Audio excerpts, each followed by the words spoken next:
Support WrestleTalk! Give us a subscribe. PW Insider has revealed that WWE secretly fired Lars Sullivan last month, putting an end to one of the strangest, most controversial runs a wrestler has ever had. And that's saying something because Hulk Hogan exists. Sullivan, real name Dylan Miley, was first signed by WWE in 2013 when he was in his early 20s. He was incredibly physically impressive, billed at 6'3", 330 pounds, but somehow looking denser than the rules of mass allow. After 4 years in developmental, he debuted on NXT TV in May 2017, where he was pushed strongly with wins over Cassius Ohno, Ricochet and the Velveteen Dream. Less than a year later, Sullivan was involved in the 5-star Dave Meltzer rated ladder match at TakeOver New Orleans to crown the inaugural North American champion, which means Lars Sullivan has more 5-star Dave Meltzer rated matches than Daniel Bryan, Kurt Angle and Brock Lesnar. He was destined for greatness, having that rare, intangible quality that Vince McMahon looks for in his main eventers, being really, really, really big.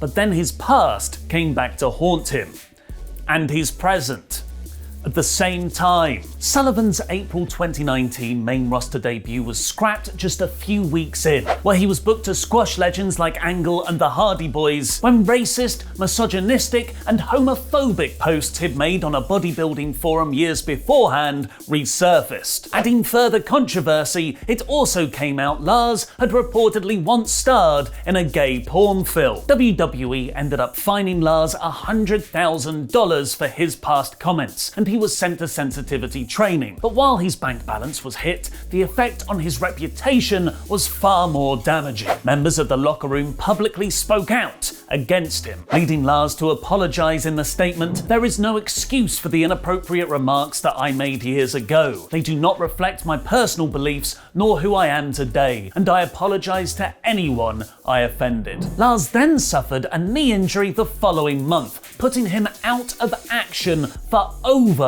a year. He returned last October on the post-draft SmackDown, but that was mired by another controversy, where a yoga instructor accused him of sending her inappropriate messages on Instagram. After a few squash and sit-down interview segments trying to do Vince's beloved intellectual but tortured monster character, he disappeared again and hadn't been seen since November. Reports at the time said many in the locker room were unhappy with him, but because McMahon loved his look so much, he was getting preferential treatment. But it seems even McMahon's patience for big, sweaty men has its limits. And those limits aren't homophobic, racist and misogynistic posts or sending inappropriate messages to women over the internet.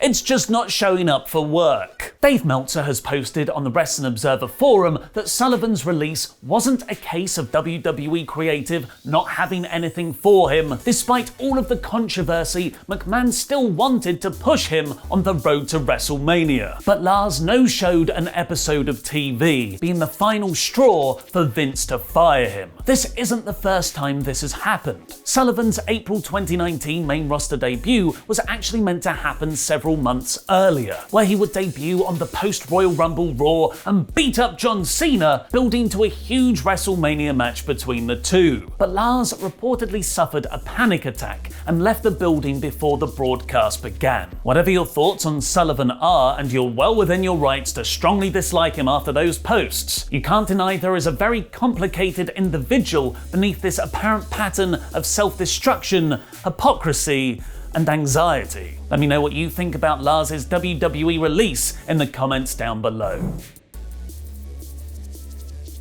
Thanks for your support on Patreon, Superkick, Nick Mazesco, and the Kessel Run, DX Solo.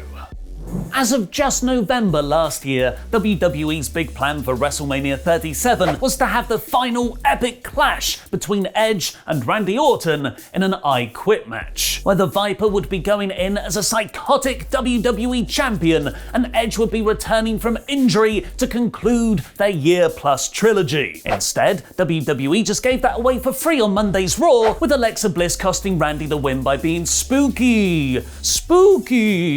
And according to Wrestling Observer Radio, this wasn't a case of WWE changing their WrestleMania direction, it was all Edge's idea. Upon recovering from his triceps tear ahead of schedule, Edge reportedly pitched the idea of him winning the Royal Rumble so he can challenge for the championship he never lost at WrestleMania. So WWE blew off the year-long Edge vs Orton feud on Monday with no build, and the new Backstage plan is for Edge to challenge Roman Reigns in a battle of the Spears. Presumably self-conscious of how that looks, Old Timer comes back, says he wants to win the Rumble so he can main event WrestleMania and win a title. Edge has told CBS Sports that he intends to be very much a full-timer. I'm here every week. That's the way I operate. I'm not going to be a guy who comes in for 1 week and floats off for 8 weeks. If I'm involved and I'm in the mix, I'm going to be here every week because that's how I operate. I'm following Monday's Raw and his already announced appearance for Friday's SmackDown that continues on tonight's episode of NXT. As Edge himself tweeted, "In Orlando to visit my wife, then I had a thought. NXT needs to get rated R." His wife is NXT commentator Beth Phoenix, which WWE then confirmed with the tweet, "Edge is headed to WWE NXT tomorrow night. What will the rated R superstar have in store for us?" There is the slim possibility, of course, that Edge announces he'll face Finn Balor for the NXT Championship at WrestleMania. Not to be outdone, Edge's former foe Randy Orton has himself called out an NXT star for a main roster feud, replying to Karrion Kross's Twitter promo, "Get yo ass up here and let's fight, make some money and crack a beer. WTF you waiting for? Time? F time. Haha, I set my alarm." We exclusively reported last year that Randy wanted to work with other NXT star Tommaso Ciampa heading into Survivor Series, but plans were changed. Now it seems he's got his fantasy booking sights on Kross. Orton versus Kross is the expectation. Orton versus John Cena, number 4296, will be the reality. It was reported last month that Cena is a lock to appear at WrestleMania 37, but it's unknown whether that would be in an actual wrestling capacity. Then, as Canada tightened its border control during the pandemic, where Cena is currently filming an HBO Max DC series, it was feared he might not actually be able to make WrestleMania with the necessary quarantine periods unworkable in his shooting schedule.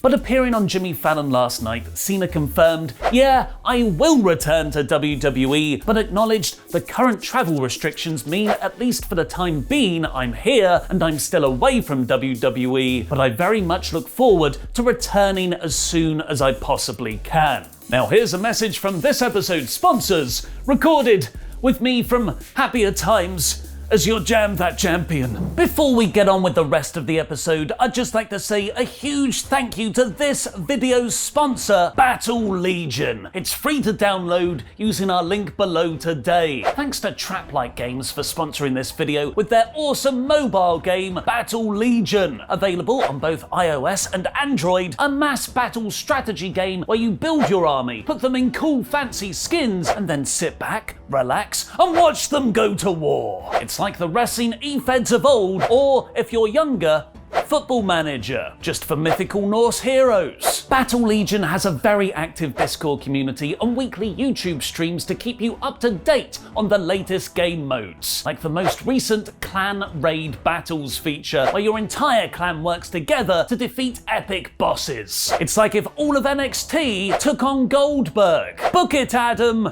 Honestly, when I first downloaded the game to try it out, I blinked and realised I'd been on it for about 45 minutes. My cup of tea was cold, because there's something very satisfying and utterly absorbing about tweaking the perfect combination of infantry units and crushing your enemies. Claim, claim, claim, claim. Battle Legion is free to download, so use my links below to download Battle Legion today. Please do at least check the game out, as it really helps support the channel when you click that link. Support WrestleTalk. Support Battle Legion. More details have come out about the behind-the-scenes workings for Sunday's Royal Rumble. As already noted, Vince McMahon wasn't present at the pay-per-view nor the previous episodes of SmackDown and Raw, but PW Insider reports he watched the event via the WWE Network and was in constant conversation with WWE officials and directing traffic via phone with Triple H, Kevin Dunn and Bruce Pritchard. WrestlingNews.co writes, this is because Vince was attending the funeral of his recently passed older brother, Rod McMahon. Interestingly, PW Insider has revealed the backstage agents for who booked each Rumble match. The men's was produced by a team that included Shane McMahon, Jason Jordan, and Jamie Noble, among others, while the women's team included Adam Pearce, TJ Wilson, and Pat Buck, among others. The latter is being praised as one of the best laid-out Rumbles WWE have ever done. TJ Wilson also produced Sasha Banks vs. Carmella, Chris Park, the former Abyss from TNA, produced Drew McIntyre vs. Goldberg, and Michael Hayes produced the Kevin Owens vs. Roman Reigns Last Man Standing match, although the latter two presumably had involvement from Paul Heyman, because it was just loads of finishers. But not enough involvement, it seems, as the botched handcuff spot where Heyman couldn't unlock Roman's wrists is reportedly because the keyhole was on the wrong side. Elsewhere, the Observer notes Christian was secretly cleared for an in-ring return only last week, although it's presumed WWE would have been aware he could return much sooner. PW Insider adds the writing team is currently pitching for rap artist Bad Bunny to wrestle a match at WrestleMania 37, which looks likely to be him teaming with Damian Priest against Miz and John Morrison. Wrestling Inc. have revealed the backstage reason for Carlito's return: his ruthless aggression era buddy, MVP. Apparently, MVP has been pushing WWE to bring in Carlito as either a wrestler or producer, and Triple H eventually gave his approval for the trial run that will last 3 weeks. Even WWE's probation periods are 3-week pushes. According to PW Insider, Carlito has received a lot of internal praise for his work and the shape he returned to the company in, and the trial is just a formality. And PW Insider also notes Rhea Ripley's Women's Royal Rumble showing was actually her official main roster debut, meaning she has technically left NXT, although in a worrying sign, she's not been scheduled for either Raw or SmackDown, meaning there are currently no plans in place for her eventual TV run. In the past, that's not worked out for, well, let me see, any NXT call-up ever. Someone well aware of that fact is Matt Riddle. It's been disputed over the last month whether he'd actually signed a new deal with the company, as the two sides went back and forth over money. But now Fightful Select is reporting he has signed an entirely new contract that will see him through to the end of 2023. Riddle not to AEW confirmed. Last night's episode of Impact saw the return of knockout legend ODB to save Jordan Grace and Jazz as the company builds towards their No Surrender pay-per-view on February 13th. And over on AEW, the promotion has announced FTR are suspended for 1 week following last week's post-match beatdown of Jurassic Express. This means they've been pulled from the tag team #1 contenders Battle Royal on tonight's huge Beach Break episode of Dynamite. They'll be replaced by the Dark Order's John Silver and Alex Reynolds. The suspension is most definitely kayfabe. We'll have to see if it's part of an angle or a more legitimate backstage reason why they can't appear. But someone who definitely is appearing on QuizzleMania today is Matt Rehwoldt, the former Aiden English in WWE. Head over to Parts Unknown using the links below and subscribe to know when that goes live later today. Want to know more about Edge's WrestleMania 37 plans? Then click the video on the right, and the most over new star of our board game channel, No Rolls Barred, has just debuted her own series. Watch Blair do Mr. Monopoly cosplay by clicking the video below that. And remember to check out Battle Legion to support this channel. I've been Mr. Davis. Jam that jam.